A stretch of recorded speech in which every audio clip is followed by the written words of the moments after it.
Bien. Faride, Presente. gracias. Giselle,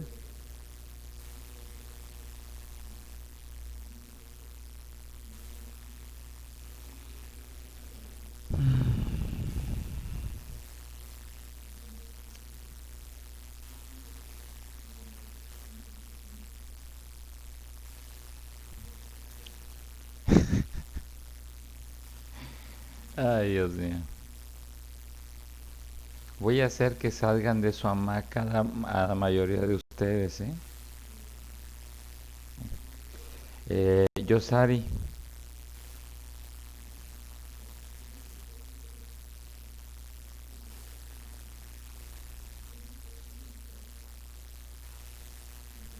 Wilber,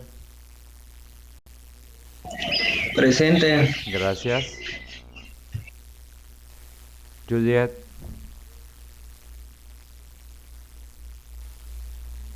Presente. gracias. Andrea, Presente. gracias. Jesús Emanuel, Presente. gracias. Richard, Presente. gracias. Valeria, Presente, maestro. gracias. Isael, Presente. gracias. Jocelyn, Presente, maestro. gracias. Montserrat,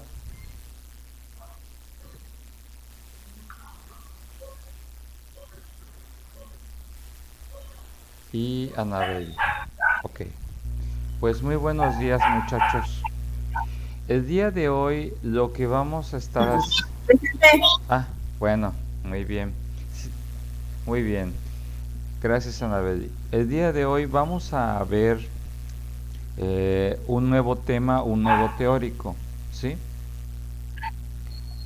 Como se están dando cuenta, por ejemplo, eh, ya hemos visto algunos de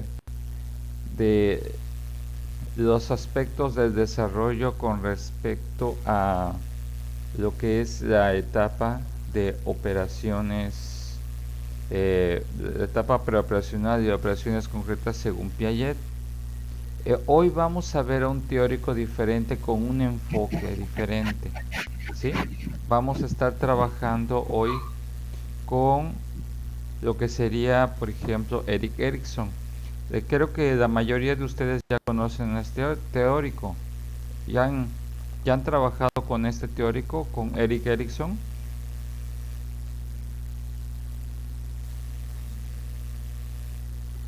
No, maestro.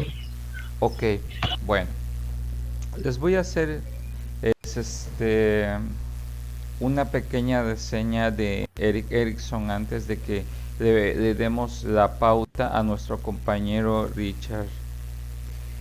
Lo importante acá de Erik Erikson es que este teórico tiene un enfoque diferente con respecto a lo que es ve el aspecto del desarrollo, ¿sí? En este aspecto vamos a estar viendo que Erik Erikson establece que hay un factor importante en cuanto a los aspectos de las expectativas sociales que nosotros de acuerdo a cada etapa debemos de cumplir. Por eso es que normalmente en su etapa, de acuerdo a las 8 etapas de Erik Erikson, va a estar planteando diversos aspectos en cuanto a avances en lo que es el desarrollo, pero va a conllevar aspectos desde el punto de vista psicoanalítico, ¿sí? De todas formas, vamos a estar profundizando algunos puntos la siguiente semana sobre la perspectiva de las etapas psicoanalíticas de, obviamente, de las edades que hemos estado manejando entre lo que es la edad de preescolar y la edad escolar en este caso. También vamos a estar viendo cómo influye y cómo impacta en el aspecto educativo, cómo podemos ver a nuestro alumno y en este caso en el aula de clases. Lo importante de todo esto es que Erickson lo que empezó a aportar son algunos puntos acerca sobre cómo nosotros podemos encontrar áreas de apoyo para aquellas personas que a nivel social o mejor dicho egosocial pueda la persona construir su yo social en el ámbito familiar y sobre todo en el ámbito académico. ¿Sí? En ese sentido, el yo social, que es diferente a la perspectiva psicogenética de Piaget, vamos a estar encontrando que no solamente vamos a estar encontrando aspectos en cuanto a cómo se desarrolla, en cuanto a habilidades cognitivas, en cuanto a habilidades hereditarias, sino vamos a estar encontrando cómo es que el niño, ya sea de acuerdo a la etapa en que se encuentre, puede adquirir capacidades de desarrollo y adaptación a los medios en los cuales él esté, ¿sí? Por eso es que normalmente vamos a estar viendo algunos aspectos interesantes sobre esta teoría de Erik Erikson, que es prácticamente dentro de lo que son los enfoques de tipo psicodinámicos, en donde vamos a empezar a ver una perspectiva diferente de cómo ver al estudiante y cómo ver al ser humano en ese aspecto. Vamos a empezar con el tema. Voy a compartir lo que es la presentación de nuestro compañero y le vamos a dar su lugar para que nos empiece a hablar un poco acerca de esta teoría y en este más que nada de estas etapas que nos va a estar hablando nuestro compañero. ¿Ok?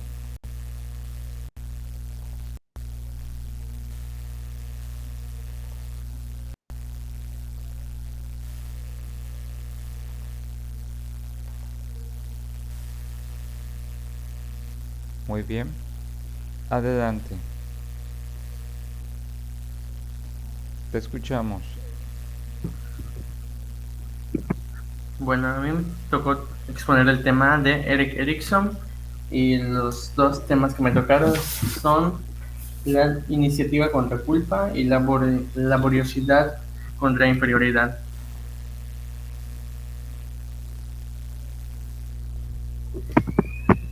¿Puede pasar a la otra diapositiva, por favor?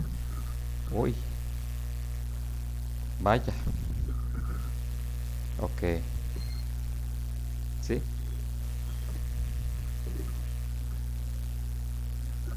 Bueno, el primer punto que voy a tocar es el de iniciativa contra culpa. Pero primero hay que saber quién es Erik Erikson. Pues Erik Erikson era un psicólogo. ¿No está la biografía, profe? Sí, Creo que estaba en la primera. No sé si lo viste. Aquí está. ¿Ya lo puedes ver? Ah, sí. Ok. Bueno, Erik Erikson o su nombre completo es Erik Humberg Erikson, que nació en Alemania el 15 de junio. Pues él a su juventud es un alumno destacado que estudió arte, terminó siendo un profesor en la escuela de Viena con sus hijos de aquí dice que fueron pacientes de Freud, Ujú. lo que hizo que se aproximara más al tema del psicoanálisis. En ese periodo, pues, El psicoanalista pues se casó, estudió psicoanálisis en la Universidad de Harvard, que pertenece a Estados Unidos, y presentó la teoría del desarrollo psicosocial, que abarca el ciclo vital completo de una persona, que prácticamente es una idea que tenía Freud, pero él la volvió a reconstruir a partir de la antropología cultural. Fue miembro en una clínica de psicología de Harvard, que son de las mejores escuelas que existen en el mundo. Por eso se dice que él fue un alumno bastante destacado y por eso logró todo lo que ha logrado. Entonces, él nació el 12 de mayo de 1994 y murió a los 92 años de edad. ¿Cómo fue que formuló la teoría Erikson? Bueno, primero él interpretó las fases de la psicosexualidad, la que Freud elaboró, y enfatizó, según Engler, 3 aspectos sociales, cada una de ellas en 4 aspectos principales. Incrementó el entendimiento del yo como una fuerza intensa y vital positiva, como una capacidad organizadora del individuo con poder de reconciliar las fuerzas citónicas y disotónicas, así como solucionar las crisis que surgen en el contexto genético, cultural e histórico de cada individuo.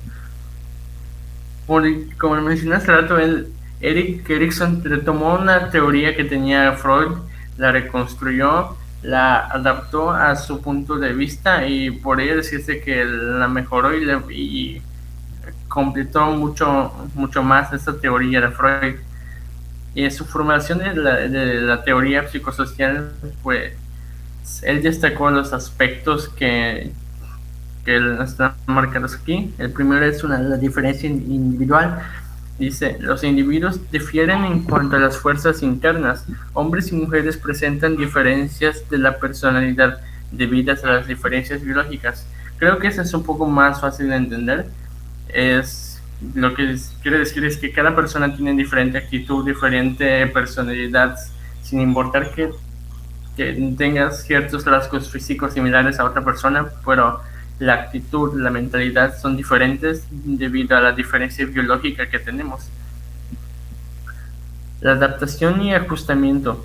Un yo fuerte es la llave para la salud mental. Deriva de una buena resolución de las 8 fases del desarrollo del yo, con predominancia de las fuerzas positivas sobre las negativas. Aquí, pues, prácticamente nos quiere decir que para que nosotros podamos tener una adaptación adecuada a cualquier entorno de nuestra vida, tendríamos que tener una mentalidad fuerte, para que pues así podríamos afrontar cualquier cosa y situación que esta vida nos presente. Los procesos cognitivos. El inconsciente es una fuerza importante en la formación de la personalidad. La experiencia se influencia por modalidades biológicas que se expresan por medio de símbolos y juegos. Aquí pues es un poquito confuso para mí interpretarlo, pero yo pues lo puedo interpretar diciendo que el inconsciente juega un papel muy importante en nuestra adaptación al mundo social y a nuestra propia vida. Dice que se expresan por medio de símbolos y juegos. Supongo que eso nos ayuda. Se refiere a que gracias a esto nosotros podemos interpretar ciertos símbolos que se nos hacen presente en nuestra vida cotidiana y en nuestra vida diaria. La sociedad modela la forma con la que las personas se desenvuelven. Ahí el término desarrollo psicosocial. Las instrucciones culturales dan soporte a las fuerzas del yo. La religión da sustancia a la confianza y a la esperanza, etc. Igual es un poco más fácil de interpretar. Al igual que el inconsciente, la sociedad juega un papel importante en nuestro desarrollo, ya que con ella aprendemos a involucrarnos con demás gente, a soltarnos un poco más y podemos decir ser más sociables. Por eso se le dice desarrollo psicosocial. Es lo que la sociedad es en ese aspecto en la que la sociedad nos ayuda, tanto la religión, tanto la cultura que nuestros padres nos heredan, son un papel muy, muy fundamental para nuestro desarrollo social y personalidad y actitud. Influencias biológicas. Los factores biológicos son determinantes en la formación de la personalidad y las diferencias de sexo en la personalidad son fuertemente influenciadas por las diferencias del aparato genético.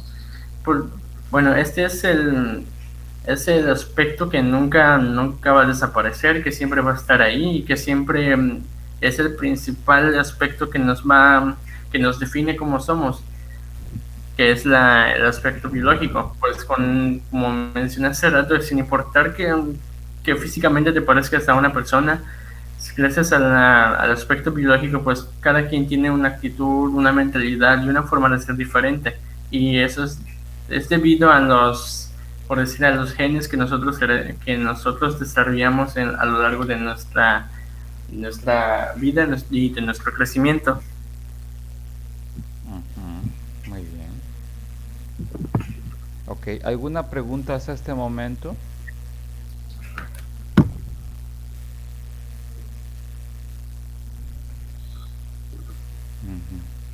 A mí solamente obviamente quiero aclarar un aspecto porque hay una palabrita dominguera por acá que son lo que son las fuerzas sintónicas y distónicas. Ok, normalmente cuando hablamos de estos términos de fuerzas distónicas, sintónicas y distónicas se conlleva, por ejemplo, las influencias que nosotros podamos estar teniendo, que puedan estar favoreciendo que nos desarrollemos, en ese caso las sintónicas, o las distónicas que puedan estar en contra de nuestro propio desarrollo, ¿sí?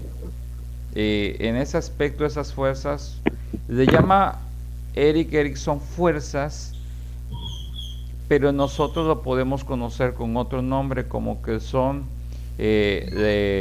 variables, circunstancias, cuestiones que puedan estar incidiendo en nuestro desarrollo, ¿sí? Ya sea el momento histórico, las situaciones, el estilo de crianza, el tipo de familia.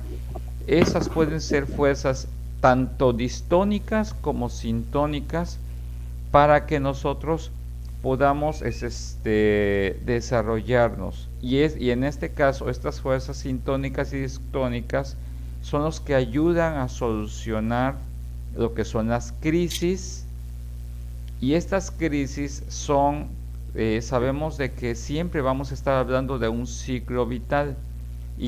Y veamos como un ciclo vital y los ciclos vitales, como veía Erik Erikson, no los veía como si fuera un círculo, sino como una especie de espiral. Normalmente en ese sentido, para ir avanzando tenías que terminar, en este caso el ciclo, para poder subir al siguiente nivel y en este caso seguir avanzando en el aspecto de desarrollo. Pero lo que no podemos evitar, según Erikson, son las crisis en cada una de las etapas. Y obviamente este aspecto de las fuerzas distónicas o sintónicas son qué tan fácil va a ser el aspecto social para que te desarrolles o qué tan difícil va a ser el medio o las circunstancias o el momento histórico para que no lo puedas realizar, ¿sí? Y en el aspecto de lo que nos estaba comentando acerca del inconsciente, obviamente ahí es un término plenamente psicoanalítico. Cuando hablamos de los aspectos psicoanalíticos en cuanto lo que es el inconsciente, vamos a estar identificando que normalmente puede ser más que nada un inconsciente en el cual vamos a estar formando algo que ya está dentro de nuestra estructura para que nosotros funcionemos. Es como decir, el inconsciente sería, según Erickson, como una especie de programación para que actuamos o nos desarrollemos de alguna otra forma y que normalmente está fuera del control. Según Erickson, en algunas de sus ideas decía de que muchas veces el inconsciente es construido en nosotros, a diferencia de la perspectiva que más adelante vamos a ver la otra semana de Freud, que nosotros es construido a través del medio, de sus padres, y que normalmente nosotros ya con esa programación podemos crecer y desarrollarnos en nuestro medio, ¿sí? Por eso es que vamos a estar hablando mucho acerca de esto y cómo este tipo de inconsciente puede afectar la experiencia incluso de la perspectiva biológica, ¿sí? Y normalmente estos aspectos de los símbolos y los juegos son los acercamientos que tenemos con respecto a la realidad, pero no son los símbolos como la perspectiva psicogenética de Piaget, sino son símbolos que son efectivamente que nos son transmitidos por parte de nuestros padres con respecto a lo que nosotros reconocemos como bueno o malo, lo que es adecuado e inadecuado, y cómo nosotros en nuestro desarrollo vamos a estar teniendo nuestros acercamientos y nuestro papel dentro de la sociedad, y ese papel que vamos a fungir dentro de la sociedad de acuerdo a nuestras etapas, obviamente va a modelar las personas que vamos a ser al fin y al cabo. En este caso el juego es el rol que tú vas a estar desempeñando. Si en este caso imaginemos nosotros como si fuera una obra de teatro, que el rol que tú te toca desempeñar de acuerdo a la etapa en la que estás viviendo va a fungir, por ejemplo, si seas apta socialmente desarrollado o tengas dificultades para desarrollarte desde la perspectiva psicosocial, ¿sí? Esto es algo que tenemos que estar trabajando. Si sabes jugar el juego de la vida, entonces puedes decir que has avanzado y has superado ciertas crisis. Si no sabes jugar o no sabes integrarte o seguir las reglas del juego, del rol que te toca vivir, pues muy seguramente vas a ser señalado como una persona que tiene dificultades a nivel de desarrollo en la etapa en la cual tú te encuentras, ¿sí? Por eso es importante acá que, como decía, va a estar jugando mucho Erik Erikson con estas perspectivas, pero obviamente no deja de lado el aspecto biológico, ¿sí? Que está determinado en este caso por lo que son el aparato genital, en este caso por el aspecto de nuestros genitales, ¿sí? En esta perspectiva ahora sería algo muy controvertido por las nuevas perspectivas sobre, por ejemplo, y los términos que tenemos que tocar, que es lo muy actual en la psicología, son como las nuevas concepciones de las nuevas masculinidades y la nueva feminidad, concepciones que cambiarían mucho de la perspectiva actual de la que tenía en un principio Erik Erikson. Sin embargo, Erikson defendería el aspecto de que hay aspectos que no puedes cambiar de tu naturaleza biológica y que de alguna otra forma van a definir y predisponer ciertos aspectos de tu desarrollo, ¿sí? sería muy controvertido tener Erik Erikson en nuestro tiempo, porque el encontrarse con esta nueva sociedad y estas nuevas perspectivas pudiera ser un poco controvertido e incluso en algún momento tachado como retrógrada, sobre todo por las nuevas perspectivas y los pensamientos actuales que tenemos a nivel de la globalización, de todas estas nuevas teorías de lo que sería lo que yo llamo las nuevas tecnologías sociales, las nuevas teorías de las tecnologías sociales acerca de cómo concebir ser parte de una sociedad. Pero bueno, eso es algo que más adelante estaremos discutiendo. Hasta el momento, ¿hay alguna duda, algún comentario?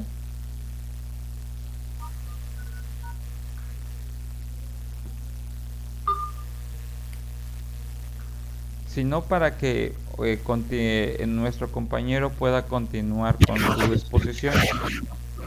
No, maestro. Excelente. Bueno.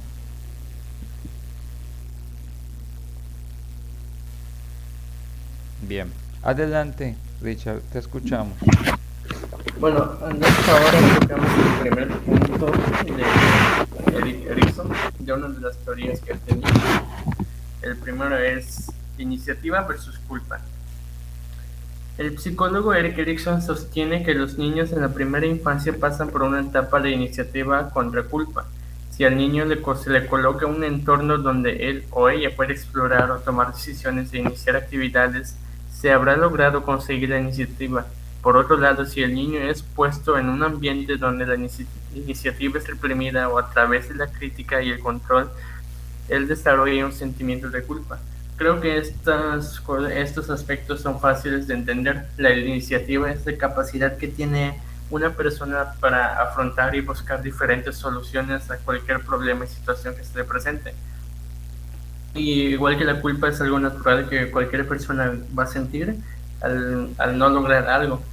Para esa sensación de responsabilidad por algo malo que ha pasado es normal, y más digamos que en la etapa de la niñez esta sensación se hace más presente.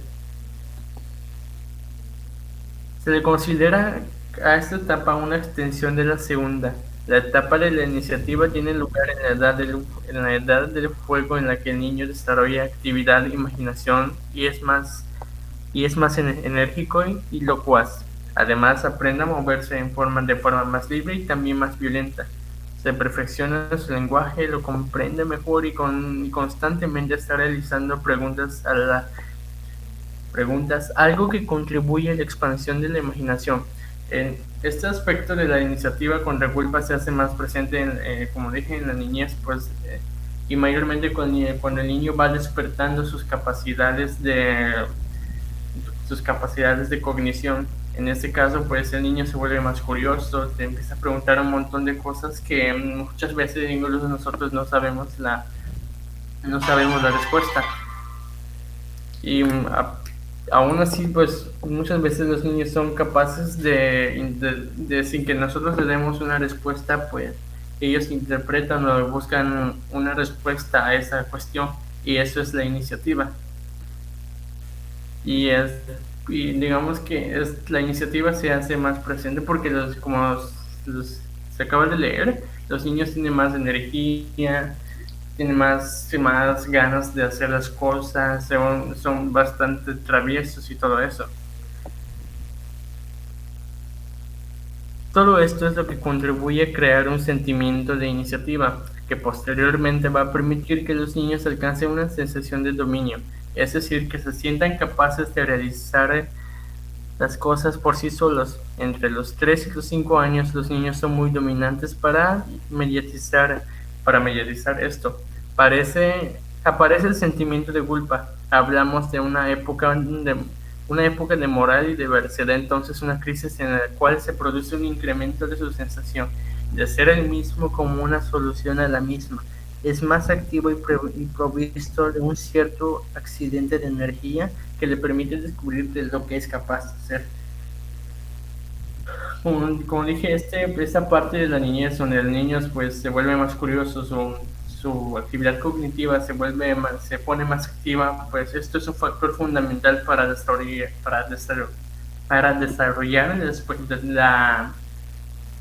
el aspecto de iniciativa. Si tenemos pues esa capacidad de desarrollo adecuado, en un ambiente adecuado para desarrollarnos bien, pues podemos activar o desarrollar nuestra capacidad de ingeniarnos las cosas para buscarle una solución o para conseguir algo.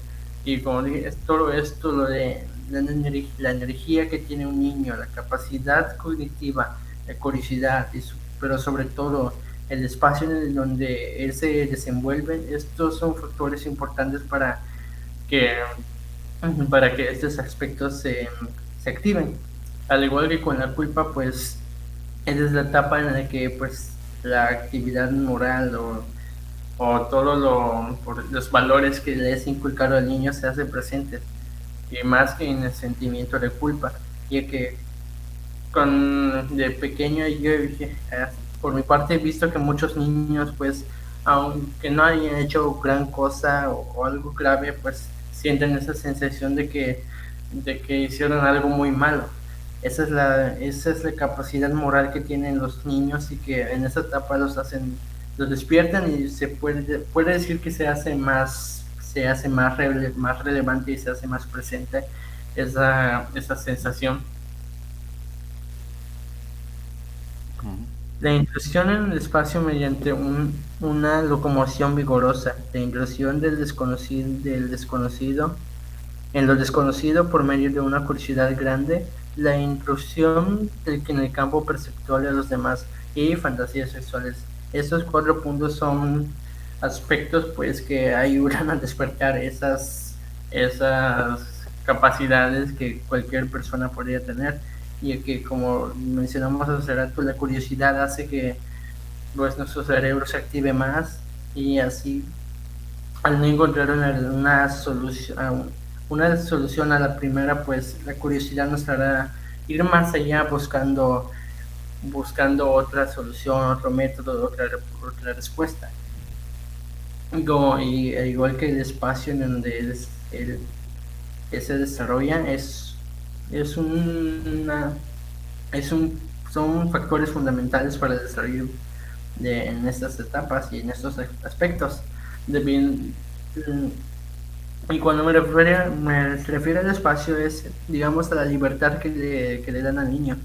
Si es un niño que, digamos, muy oprimido por sus figuras de paternidad o autoridad, pues ese niño pues se limitará mucho a desarrollar la capacidad de iniciativa que podría desarrollar un niño con mayor libertad para desarrollar esas capacidades. Los juegos en esta edad tienen especiales connotaciones simbólicas sobre aspectos sexuales. Respecto a esto último, el niño posee una genitalidad rudimentaria y tiene muchas veces sentimientos de culpa y temores asociados a ello. En el caso de que un niño no se le permita hacer nada, se echará atrás y no tendrá la iniciativa debido a la sensación de culpa. Como mencioné hace rato, pues en esa etapa los juegos que los niños tienen, pues es un aspecto bastante favorable para el desarrollo de la capacidad iniciativa de los niños. En ese caso dice que las connotaciones simbólicas de aspecto sexual causan cierto miedo en el niño al hacer algo que tienen relación con lo sexual. Sienten ese temor, y eso es por el sentimiento de culpa, al igual que en el caso de que como dije hace rato, dependiendo de la libertad y qué tanta confianza le tengan a un hijo por sus padres, Ese será el factor que ayudará para desarrollar esa capacidad. En este caso dice que si al niño no se le permite hacer nada, pues no podrá, se va a echar para atrás y en vez de buscar otra forma de solucionar algo, simplemente lo dejará así y lo va a ignorar, ya que tiene miedo, digamos, podría decirse que tendría el miedo a fallar, y eso es gracias a la sensación de culpa. Por lo tanto, un niño sano debe tener iniciativa. Si la crisis se supera con éxito, tendremos a niños activos con iniciativa, aprender cosas nuevas, realizar cosas por sí solos. Si la crisis no se supera con éxito, lo que tendremos son niños dudosos e incapaces de tomar decisiones por sí mismos y con un sentimiento de culpabilidad constante en aquello que realizan. Igual como mencioné hace rato, dependiendo de tantos factores que involucran al niño, tanto el espacio en que vive, la sociedad y la confianza que él tiene y la libertad que tiene, eso definirá el desarrollo de forma sana a su cognición. Si el niño no se desarrolla de la manera más adecuada, pues simplemente tendríamos a una persona llena de dudas, con miedos, no es capaz de afrontar los problemas, simplemente se va a rendir y echará todo a la basura, por decirlo así. En cambio, pues si el niño tiene un desarrollo adecuado y todo eso, pues su capacidad de afrontar y no tener miedo, pues se fortalece más.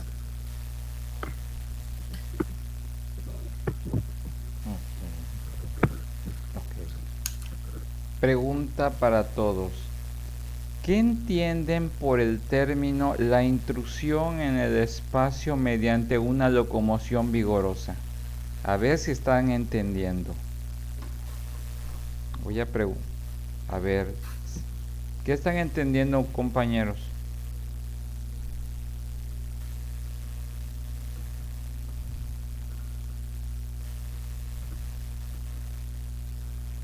¿Cómo, maestro?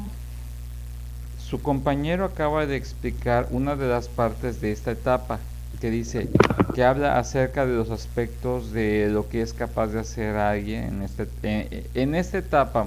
Y hay que aclarar, como él dijo, efectivamente, iniciativa contra culpa, en este caso es la crisis que tiene que resolver el niño, ¿sí?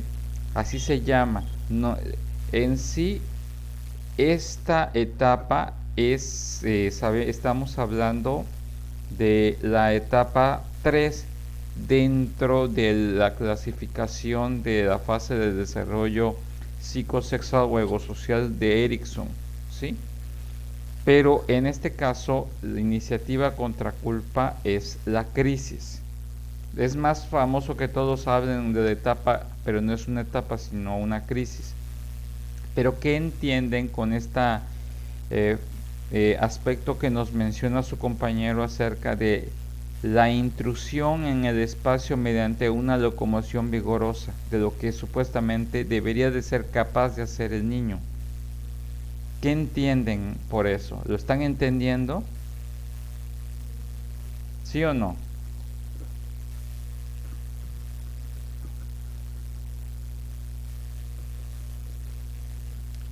No, maestro. Qué bueno que lo dicen. Bueno, yo le diría a Erik Erikson, no digas la intrusión en el espacio mediante una locomoción vigorosa, dilo de otra forma. Bueno, vamos a decir que los chamacos son traviesos. Bueno, eso es. ¿Por qué? Porque no están quietos, todo el tiempo están brincando, saltando, trepando, queriendo hacer cosas, no se mantienen quietos. Y normalmente quieren estar en todos lados, corren de un lado para otro, trepan, saltan. Eso es lo esperado en esta etapa. Cuando hablamos acerca de la intrusión en el espacio mediante una locomoción vigorosa, es que sabes que hay un niño con iniciativa o que más o menos tentativamente es sano, ¿por qué no está quietecito? Es imposible, estamos hablando de una edad entre los 3 a 5 años de edad y es imposible. O sea, un niño de 3 a 5 años que esté quietecito, tienes que sospechar que algo trae ese niño, porque no es normal. Otra palabrita, otra frase, la intrusión en lo desconocido por medio de una curiosidad grande. ¿Cómo lo explicarían ustedes en pocas palabras?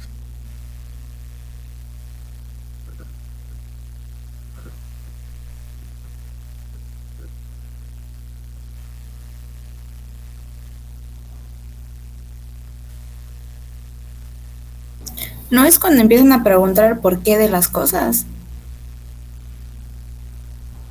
Todo lo quieren saber. Y también todo lo quieren averiguar. Muchas veces el aspecto de no solamente está en la cuestión de lo que preguntan, sino que muchas veces el niño se vuelve un investigador. Tenemos una cuestión interesante con respecto de la iniciativa.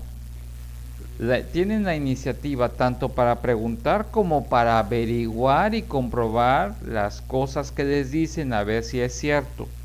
Por eso es que en esta etapa de iniciativa, en este caso de etapa 3, de 3 a 5 años, es en donde más raspones, accidentes hay, porque el niño puede ser muy ocioso, averiguando si puede hacer esto, puede hacer el otro, si puede, está midiendo e investigando su mundo, investigando las capacidades de lo que le han dicho que no puede hacer, a ver si es cierto. Y quiere comprobar de alguna otra forma si lo que le dicen es cierto. Eso desde la perspectiva de Erikson, necesita él bastante información. Por eso es que en esta etapa los niños tienden a aprender mucho, porque todo lo que les resulta pues objeto de asombro va a causar en ellos que normalmente estén preguntando, ahondando, profundizando. ¿Por qué? ¿Y por qué? ¿Pero por qué? Es su método para encontrar la razón última o la causa última de todo lo que están observando, de lo que están aprendiendo, de lo que le están diciendo. Incluso el aspecto desde acá, los niños en esta etapa es esperado que normalmente pregunten mucho, porque incluso tratan de investigar sobre el mundo adulto y sobre los aspectos abstractos, sobre la moralidad, la ética, lo bueno y lo malo, qué es bueno, qué es malo, y tratar de comprenderlo y asimilarlo. En ese sentido, es por eso que normalmente puede tratar de él investigar las cosas por su propia cuenta, viendo si realmente es lo que le han dicho, o puede ahondar en este caso con los adultos de las cosas que él quiere saber, y él necesita tener toda la información. Por eso es que normalmente dice la intrusión en lo desconocido. ¿Por qué? Porque pues él está empezando a conocer el mundo. Pasamos de una etapa en el cual deja de ser el mundo él, a el mundo pasa a ser prácticamente su necesidad de satisfacción, de saber todo lo que pasa en su mundo, todo lo que sucede a su alrededor. Quiere saberlo todo, quiere verlo cómo funciona todo. Por eso es que normalmente son muy activos, o eso es lo que se espera más que nada en esta etapa. Después hablamos acerca de la intrusión en el campo perceptual de los demás. ¿Qué creen que significa? En pocas palabras.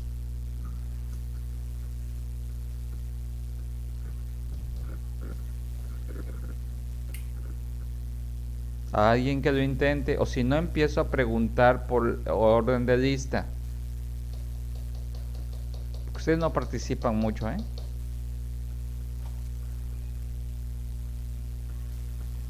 Vamos a ver quién tenemos aquí. Andrea, ¿qué entiendes tú por esta parte que dice la intrusión en el campo perceptual de los demás? ¿Qué crees que significa? ¿Cuál fue la pregunta, profe? ¿Qué entiendes por la frase intrusión en el campo perceptual de los demás? A lo que uno percibe de las cosas, Ok. en la forma que capta las cosas. Del Del funcionamiento de ellos. Cerca, pero no. Muy bien, vamos con otra persona. Anabel, ¿qué entiendes por que los niños normalmente no... una de sus manifestaciones es de que tienen una intrusión en el campo perceptual de los demás? ¿Qué entiendes tú? ¿Qué estás entendiendo de eso? Yo lo veo como cuando ellos no sé, como al darse cuenta cómo los demás entienden las cosas. Al preguntar, no sé, ¿por qué haces esto o qué piensas de esto? Porque, por ejemplo, hay unos niños que se te acercan a ti y ves que, o sea, tú estás haciendo algo y ellos te llegan y te dicen, ¿por qué haces esto? O ¿por qué tú lo haces de esa manera? Ese es No el sé, yo punto, lo veo ese es el punto 2. Es muy sencillo, pero quiero ver que ustedes tengan lo que se llama comprensión lectora. ¿Sí? A ver quién más. Vamos a ver. Maestro, ¿no sería Sí. cómo le explico? Lo que ellos piensan de los demás. No. Ahorita se van a reír qué es exactamente, pero quiero ver si lo están entendiendo. Valeria. Es una acción de los niños la que hacen específicamente. Esto de intrusión en el campo perceptual de los demás. la imitación, ¿no, verdad? No. ¿Matan su pavo?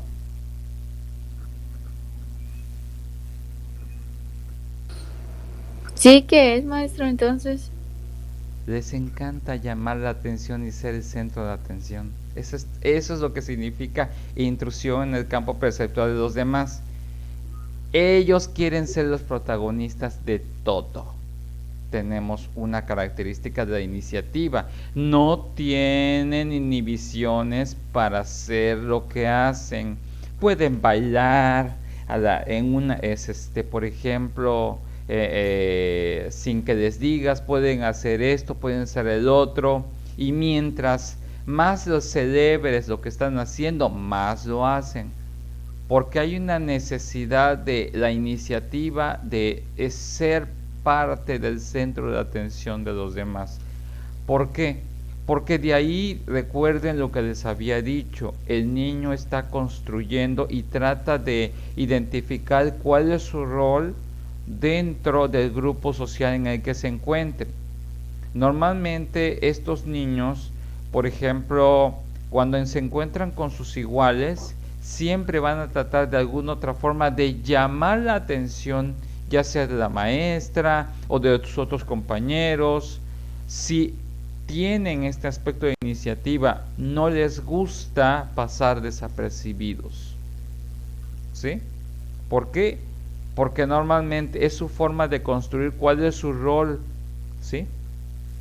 Y esto es algo muy importante, porque estos aspectos van a conllevar y sobre todo este aspecto va a conllevar que sepamos que de acuerdo a la teoría de Erikson tenemos un niño sano, porque es normal que quieran llamar la atención, porque están identificando si existen en el plano visual de los demás y si son vistos. Por eso muchas veces estos niños hacen cosas para que los adultos o los demás los miren, les presten atención, porque así construyen, soy importante dentro de tu vida o dentro de la vida de los demás.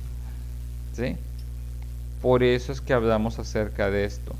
Y son características normales.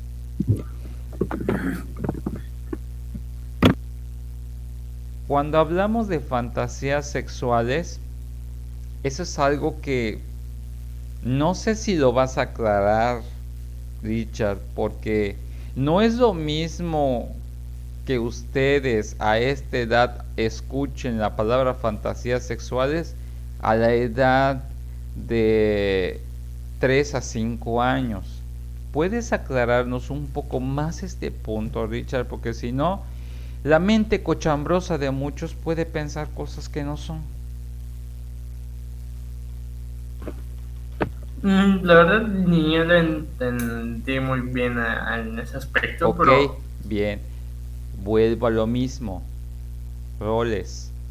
Si yo soy niño, ¿qué es?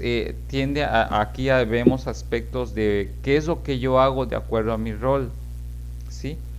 O los juegos que yo voy a estar estableciendo van a estar establecidos en base a la identificación de mi rol y mi papel dentro de la sociedad. Por eso esos roles sexuales va a construir, bueno, los niños hacemos esto, y trata de diferenciarse de las niñas, ¿sí? O de alguna otra forma empezar a identificarse cuál es su rol, ¿sí?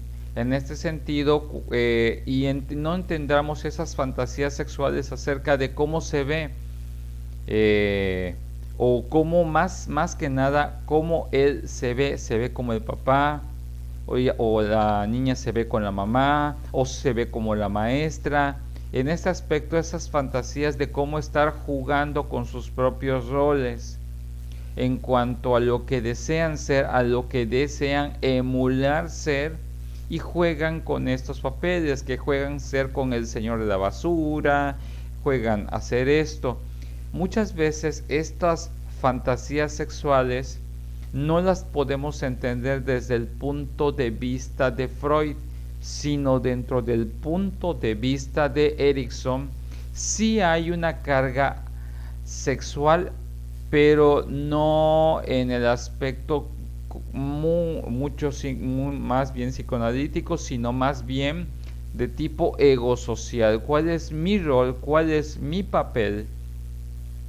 ¿Cuáles son los papeles que yo puedo en algún momento desempeñar? Y aquí es en donde van los aspectos genéticos, en donde, bueno, yo construyo las cosas de acuerdo a cómo mi genética, mis características de lo que yo puedo hacer o lo que no puedo hacer. Y la situación aquí está y va a conllevar este aspecto. Muchas veces, por ejemplo, vamos a tener niños que pueden tener incluso fantasías sexuales de incluso, si no tienen una figura paterna, pueden tratar de imitar a la mamá. Pero eso no significa que ya se esté construyendo una identidad sexual en el niño. Simplemente está asimilando y está construyendo un aspecto de la persona que puede ser significativa para la persona. Esta persona significativa, y en estas fantasías sexuales de que es la persona que más admira, o en este caso, o el rol que le parece más fuerte o más predominante dentro de su atención, puede jugar con él. Pero todavía no podemos hablar de identificación sexual, ni identidad de género, ni nada de eso. Aquí es en donde viene. Hasta este momento estamos trabajando con lo que hace el niño. Entre los aspectos de que el niño es chismoso, es inquieto, todo lo quiere saber, todo lo quiere averiguar, quiere llamar la atención, tiene fantasías imitando o emulando o admirando querer ser como alguien que cumple un rol significativo para él. La situación acá interesante es quién es el grupo que va a conllevar un aspecto significativo en la persona. En este caso, hablamos normalmente de, por ejemplo, en este caso, de lo que sería la familia. ¿Sí? Cuando hablamos acerca de la familia en esta etapa, la familia va a conllevar el aspecto modelador, porque es una de las relaciones significativas en esta etapa. Sabemos que en esta etapa lo que debemos estar, ¿cómo sabemos que hemos establecido aspectos de iniciativa? Porque el niño tiene un propósito de acuerdo al rol que ha asumido y el propósito que tiene una finalidad y en este aspecto una meta que alcanzar. La situación está, tenemos, en este caso, la crisis solamente se puede ser superada cuando el niño puede pasar por estos 4 aspectos y lo puede desarrollar adecuadamente. Pero la pregunta está, ¿qué hacen los padres ante el aspecto de el niño inquieto? ¿Qué hacen los padres o los adultos ante que el niño sea curioso, sea chismoso? Aunque el niño siempre quiere llamar la atención, ¿qué hacen los padres? ¿Qué hace la familia? ¿Qué hace la familia ante estas fantasías o representaciones de las fantasías o las cosas que admira el niño? Ante sus fantasías sexuales con respecto a los roles que él en algún momento desea hacer. ¿Qué hace? ¿Qué dice? ¿Cómo lo toma la familia? Puede conllevar aspectos favorecedores o aspectos en los cuales se empieza a generar aspectos de culpa, ¿sí? Y esto es algo que normalmente tenemos que estar discutiendo mucho, porque muchas veces aquí influyen los otros aspectos, porque tenemos factores que pueden ser precipitantes, ya sea para que se desarrolle la iniciativa en los niños y sean de alguna otra forma ellos sean capaces de discernir o tomar decisiones hasta cierto punto acerca de lo bueno y lo malo una vez que han entendido lo bueno y lo malo, o siempre vivan con la culpa de que todo lo que puedan estar haciendo pueda ser rechazado o censurado, ¿sí?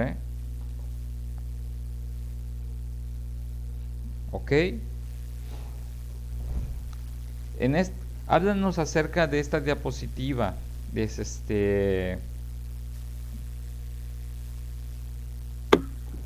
Sí, eso es como un pequeño extra de Sí. información que le decidí meter. Sí. Dice, el mundo psicosexual del niño comprende la asimilación de los patrones somáticos, mentales y sociales por el sistema sensorial motor y oral respiratorio, mediante los cuales el niño aprende a recibir y aceptar lo que le es dado para conseguir ser donante.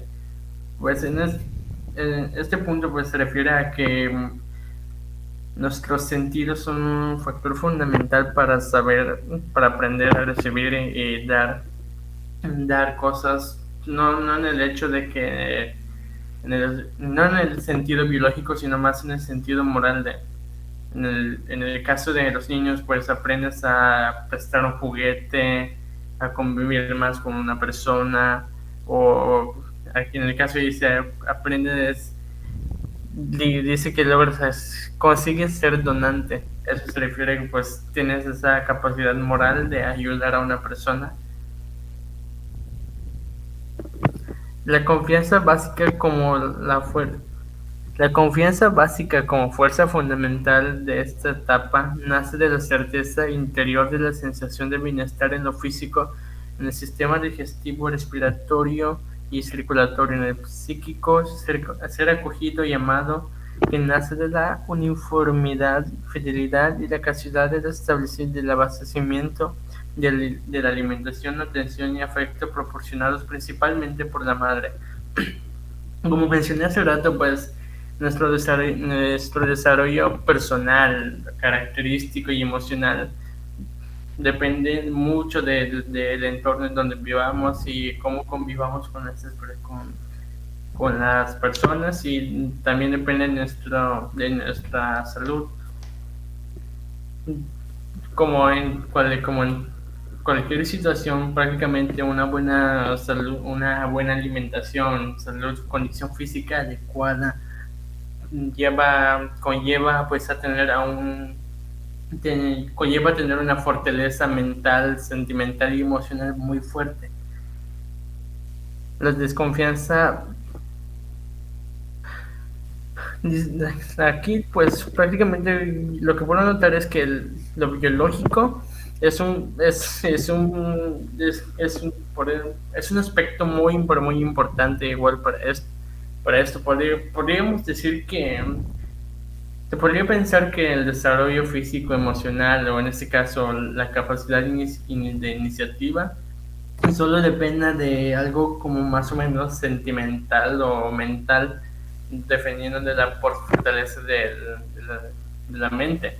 Pero aquí en este punto podemos ver que no solo es eso, sino que depende mucho de nuestro sistema inmunológico.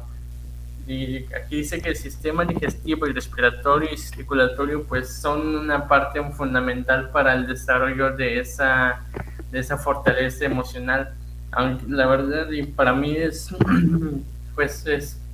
igual muy sorprendente, porque yo no sabía que algo así como el sistema digestivo, que yo pensaba que era más para alimentarnos y todo eso, no era un papel, no tenía un papel tan fundamental para el desarrollo emocional o para tener un carácter fuerte.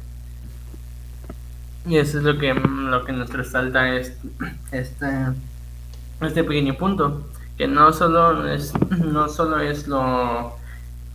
lo psíquico ni lo emocional que nos ayuda a fortalecer, a desarrollar esa capacidad de afrontar cosas, sino depende mucho de otras partes del cuerpo que muchas veces parecen ser insignificantes, pero en cierto, pues llegas a darte cuenta que no es así. La desconfianza básica se desarrolla en la medida en que no se encuentran respuestas a las anteriores necesidades, dándole una sensación de abandono, aislamiento, separación y confusión existencial sobre sí, sobre los otros y sobre el significado de la vida. Cierta desconfianza es inevitable, significativa desde el punto de vista personal y social de la niñez para la formación de la prudencia y la actitud crítica, de la resolución positiva.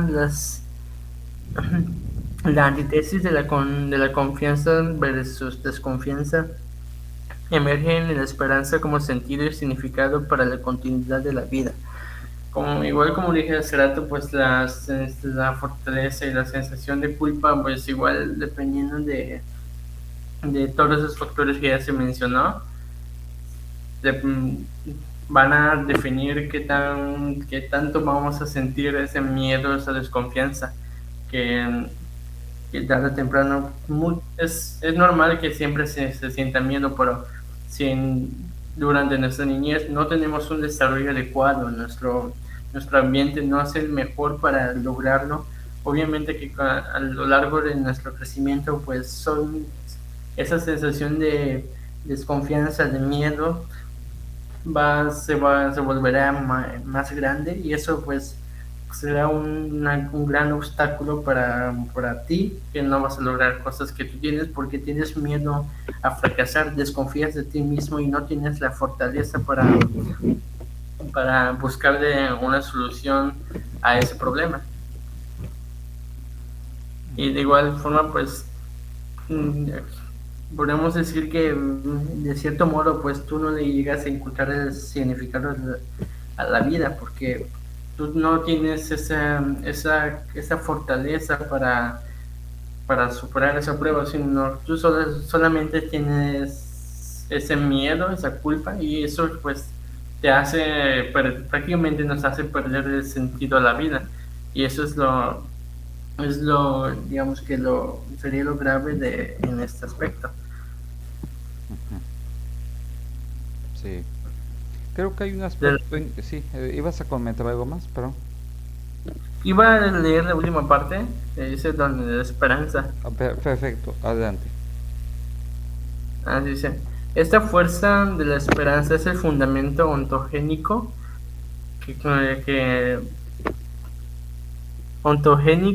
que nutre a la niñez de una confianza inferior en la vida, de que la vida tiene sentido y que puede enfrentarla. Yo soy la esperanza de tener y dar, la consistencia, la cualidad y la fidelidad de los gritos, los gestos, de las rutinas diarias y de los tiempos, ritualizaciones proporcionarán más adelante un significado físico, afectivo y significado de trascendencia personal, filantrópico, social, espiritual de la vida, sentimiento básico por la formación de la experiencia religiosa.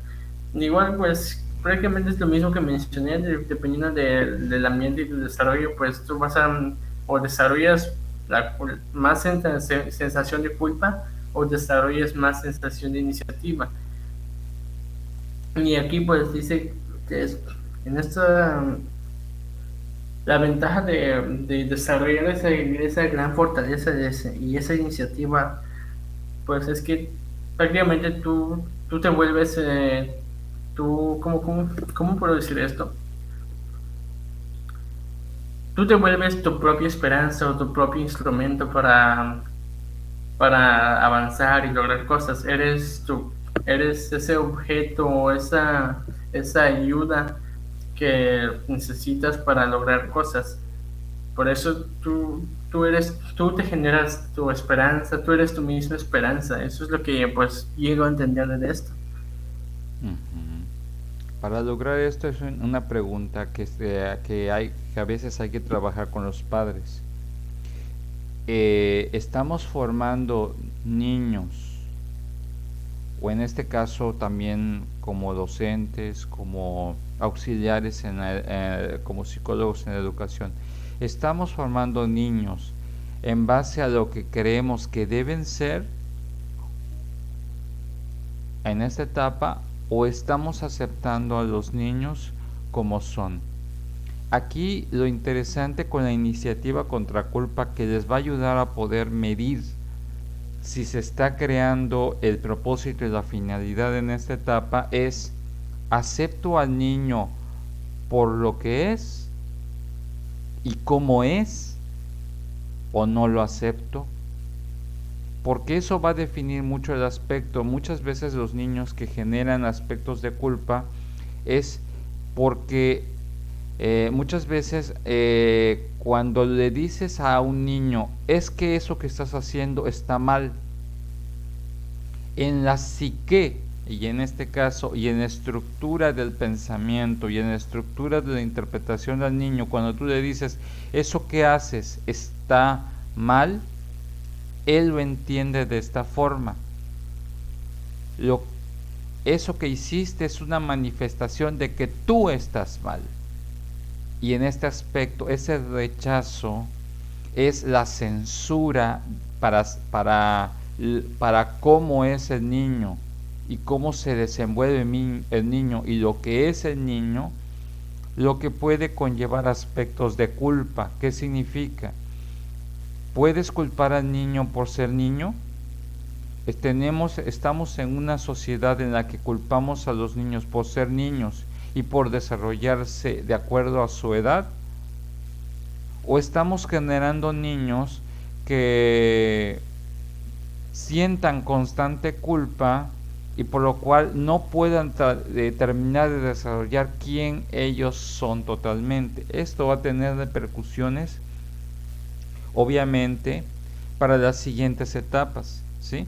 Normalmente, por ejemplo, ya hay un aspecto interesante. El aspecto de afectación de que tengamos niños en la etapa 3 y en que la crisis haya desembolcado y se haya prácticamente estado como una especie de fijación de una culpa en él, va a desembocar sus efectos secundarios o sus problemas cuando se encuentre en la etapa de la pubertad, en el descubrimiento de su identidad. Por eso después encontramos a jóvenes que no saben ni quién es, no saben ni cómo construir su propia identidad, ¿sí? Y dirán, pero bueno, pero ¿qué tiene que ver una edad con otra? Porque hay ciertos aspectos que se vuelven a revivir o se vuelven a reevaluar de la niñez, y en este caso de esta etapa, que normalmente algunos niños no terminan de elaborar, y normalmente puede volverse una situación muy conflictiva con aspectos y expectativas de lo que se espera, por ejemplo, cuando ya son adolescentes. Y eso va a conllevar un aspecto y una problemática que de alguna otra forma se tendrá que resolver. Pero lo importante acá, que en esta etapa, y por lo cual pedí a Richard que habláramos de estas etapas, es porque en esta etapa es muy crucial, porque esta etapa, lo que nosotros, en pocas palabras, lo que nosotros hagamos, de acuerdo a la teoría de Erikson, veámoslo de esta forma. Lo que yo haga para crear ya sea iniciativa o culpa, va a influir de alguna otra forma en el desarrollo, por ejemplo, de su identidad o la pérdida de identidad, que es la etapa, por ejemplo, la etapa 3 va a tener repercusiones en la etapa 5, ¿sí? Y ahí es en donde vamos a ver en otro momento algunos aspectos interesantes sobre ello. Cómo es que lo que yo haga, lo que me suceda a mí, o cómo mi relación significativa familia va a influir en mí de niño para que yo no me desarrolle adecuadamente como adolescente. ¿Sí? Ok, bien. ¿Alguna duda, algún comentario de esta etapa?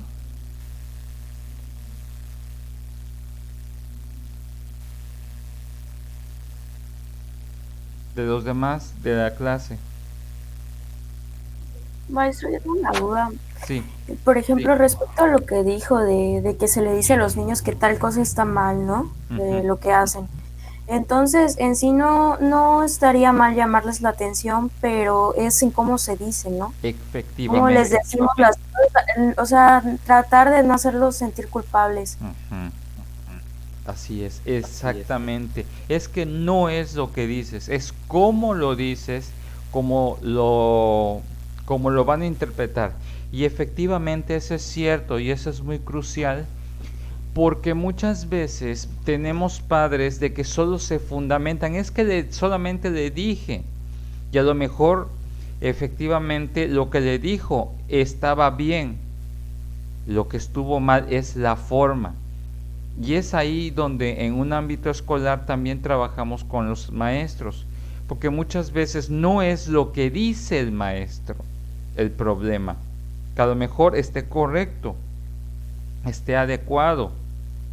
El problema está cómo lo está diciendo, en qué situación lo está diciendo, con qué emoción o en qué contexto lo esté diciendo, y es como el niño lo va a entender e interpretar, ¿sí? Por eso a veces en esta etapa hay que ser muy delicados y muy minuciosos cuando nosotros corrijamos, porque Obviamente no estamos en contra de corregir a los niños en esta etapa, pero ¿cómo los estás corrigiendo? ¿Sí? No podemos ser ni demasiado suaves ni demasiado duros. Debemos de ser adaptables, moldeables a la situación en la cual ellos están entendiendo. Si nos comprenden, si no nos entienden.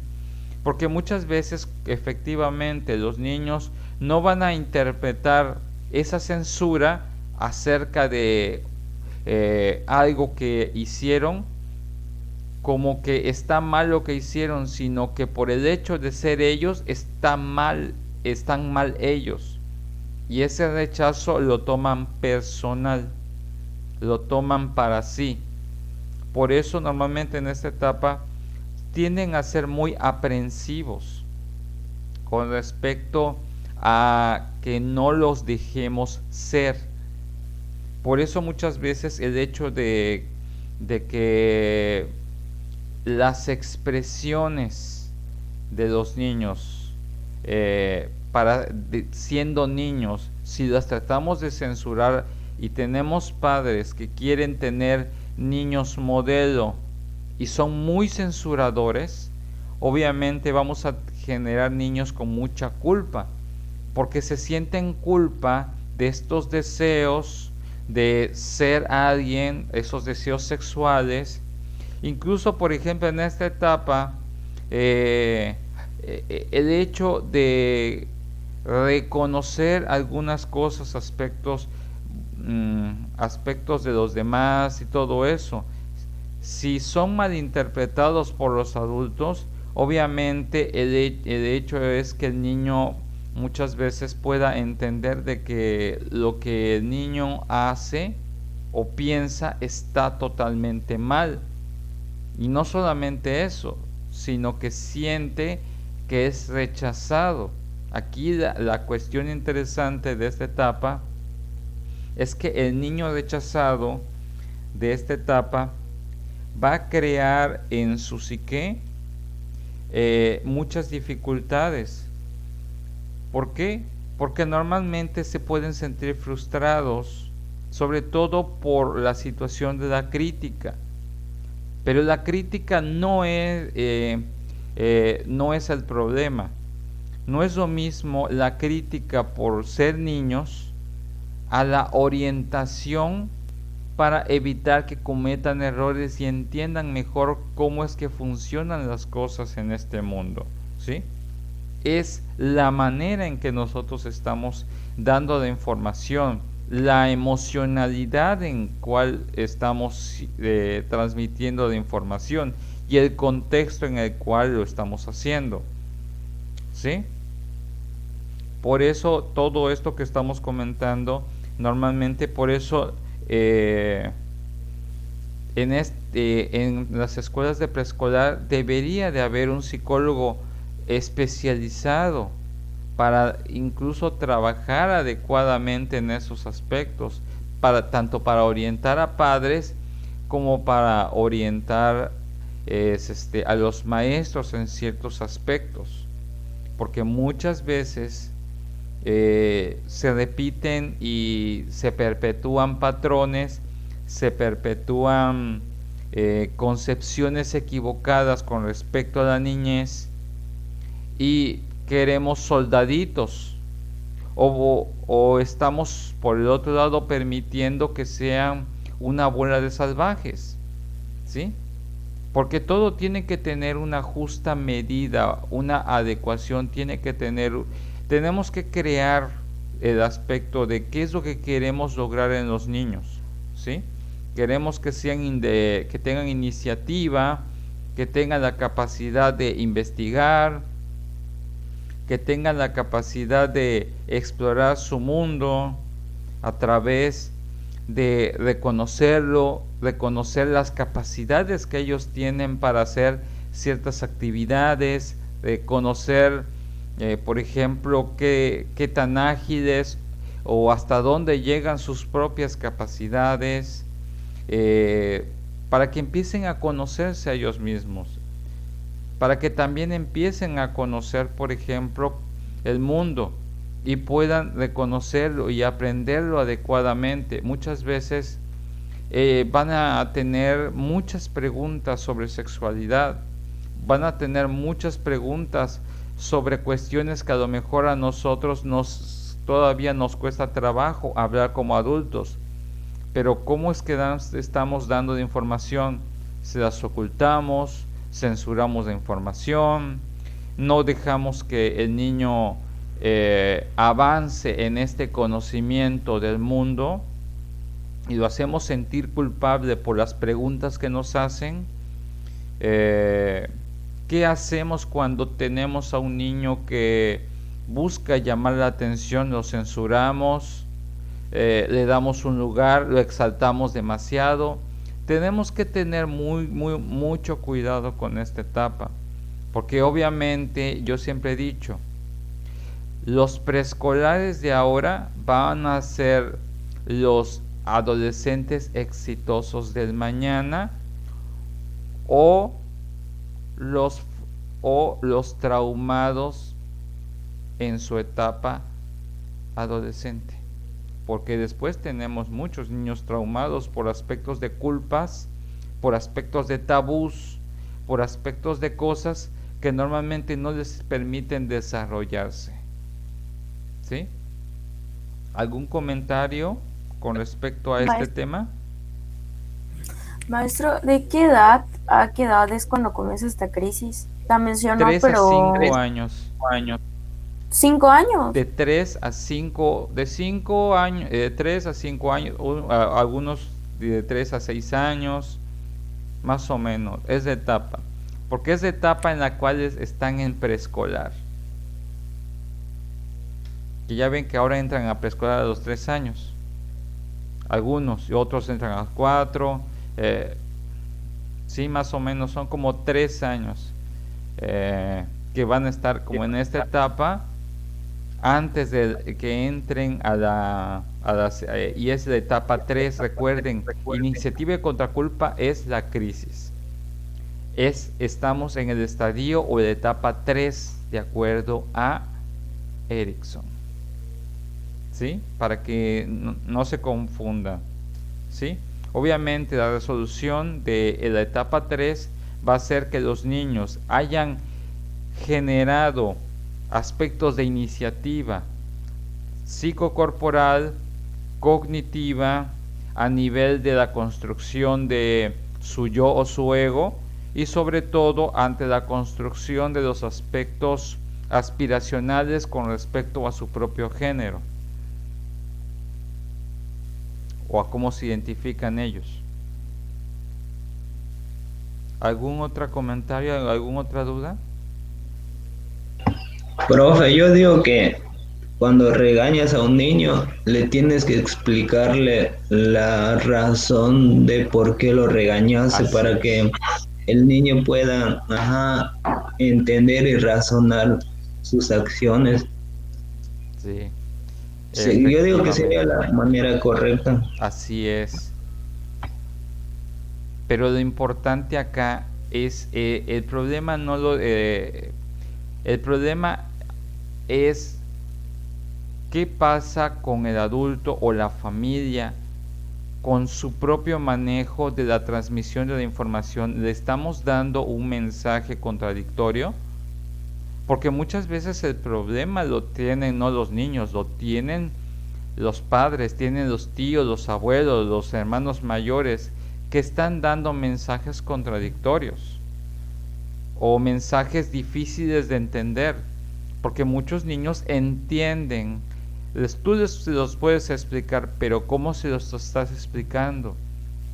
Si hay una emocionalidad, normalmente el niño puede entender que estás enojado, pero puede entender por lo que hizo, pero también puede interpretarlo de la otra forma, que está enojado por ser niño. Y el problema acá es, no podemos corregir a un niño solo por ser niño. Tenemos que orientarlo. No es lo mismo la orientación y la corrección que la censura y el rechazo.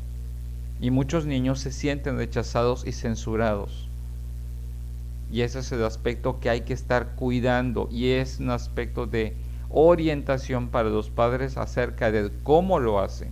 No es qué hacen, sino cómo lo hacen, y para que también los maestros también identifiquen si no hay alguna situación que estén proyectando o alguna frustración sobre los niños, porque también a veces tenemos maestros de que se les pasa la mano con estos niños, o maestras como que pierden, o adultos que pierden el piso. Así es. Yo recuerdo que cuando estaba en, creo que primero de primaria, creo que tenía como 5 años. ¿Estabas en primaria? ¿Estuviste a los 5 años? Sí, tenía como 5 o 6 años más o menos. Bueno, debiste haber tenido 6 años porque... Sí, es que entré en, no sé, o sea, estaba como yo entre esa edad, o sea, por eso más o menos recuerdo. Pero recuerdo que teníamos una maestra que, por ejemplo, cuando un niño no hacía bien una tarea o algo así, agarraba la libreta y le pegaba con la libreta en su cabeza. Y, o sea, estaba así medio raro, ¿no? Entonces todas esas cosas como que igual influyen mucho, ¿no? Por supuesto. Por supuesto. Esas son las situaciones. Porque les voy a decir un secreto. ¿Por qué crees que a veces nosotros los psicólogos en las escuelas somos el personal incómodo? Porque siempre señalamos las cosas que a veces no les agradan a los maestros. Yo les digo, normalmente, por ejemplo, y sobre todo al momento de evidenciar aspectos de malas praxis o malas formas en cuanto a cómo llevar el aspecto educativo, ¿sí? Pero eso lo vamos a ver un poquito más cuando pasemos al estadio número 4, que es el estadio de laboriosidad contra inferioridad, la próxima clase. Sí, porque ya se acabó el tiempo de la clase del día de hoy. De todas formas, vamos a estar revisando la siguiente semana. Vamos a tratar de empatarlo con otro tema, pero yo lo checo, ¿sí? Lo importante es de que si les quedó claro acerca de esta etapa de iniciativa contra culpa a todos antes de que nos vayamos.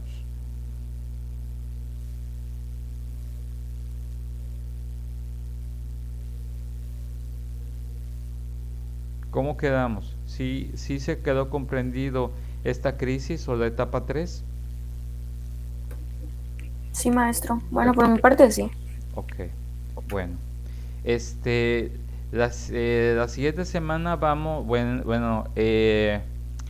a estar trabajando dos cosas.